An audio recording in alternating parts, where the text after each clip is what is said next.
அனைவருக்கும் வணக்கம். குழந்தையின் கையெழுத்தை அழகாக்கும் பயிற்சிகள். குழந்தைகளின் கையெழுத்தை அழகாக மாற்ற வேண்டுமானால் அடிக்கடி கைவிரல்களுக்கு பயிற்சி கொடுக்க வேண்டும். இதனால் நரம்புகள் உறுதியடையும். எழுத்து என்பது ஒருவித ஓவியம்தான். மாணவ மாணவிகளின் உடல், மனம், மூளை மற்றும் அறிவு வளர்ச்சியில் கையெழுத்து முக்கிய பங்கு வகிப்பதற்கான காரணங்களை பல ஆய்வுகள் விளக்கியுள்ளன. பயிற்சி 1. களிமண்ணில் சின்ன சின்ன உருவங்கள் செய்ய பழக்கிக் கொள்ளுங்கள்.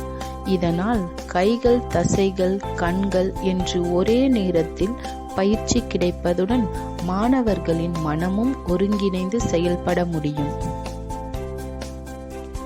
பயிற்சி 2. வீட்டில் இருக்கும் மைதா, கோதுமை மாவு இப்படி ஏதேனும் ஒரு மாவினை அகலமான தட்டில் வைத்து ஏதேனும் எழுதியோ வரைந்தோ பழகச் செய்யலாம். இதனால் கைகளுக்கு நெகிழ்வுத்தன்மை கிடைக்கும். பயிற்சி 3. சில்லறை காசுகளை எண்ணி அவற்றை சிறு துளையுள்ள உண்டியலில் போடச் செய்யலாம். பல்லாங்குழி போன்ற நம் பாரம்பரிய விளையாட்டுகளை விளையாடச் செய்யலாம். இதனால் கைகளில் உள்ள நரம்புகள் வலுப்படும். பென்சிலை வழுக்காமல் அவர்களால் பிடித்து எழுத விரல்கள் பழக்கப்படும். பயிற்சி 4. பேப்பர்களை கிழித்து பந்து போல் உருட்டி விளையாடுங்கள். இதனால் மொத்த கை நரம்புகளும் வலுப்படும். பயிற்சி 5. உள்ளன் நூலை கொடுத்து அதில் மணிகள், சிறு பாசிகள் போன்றவற்றை கோர்க்க சொல்லலாம். கெட்டியான அட்டையில் சிறு துளைகள் போட்டு அதில் நூலை கோர்க்கச் சொல்லலாம். பயிற்சி 6. கோழி முட்டை, யானை உருவங்களை கலர் பென்சில்களால் படம் வரைந்து வண்ணம் தீட்டுங்கள்.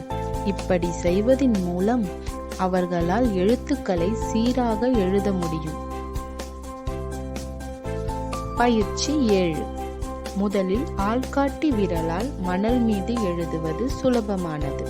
அடுத்ததாக எழுத்தின் மீது பென்சிலால் எழுதி பழகுவது நல்லது. இவற்றைத் தொடர்ந்து காலி இடத்தில் எழுத வேண்டும்.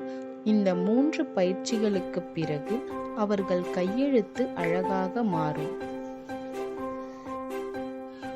மேலும் முதலில் பென்சிலை லாவகமாக பிடிப்பது, இரண்டாவது பென்சிலை காகிதத்தின் மீது மென்மையாக அழுத்துவது, மூன்றாவதாக பென்சிலை காகிதத்தின் மீது சரியான திசையில் நகர்த்துவது.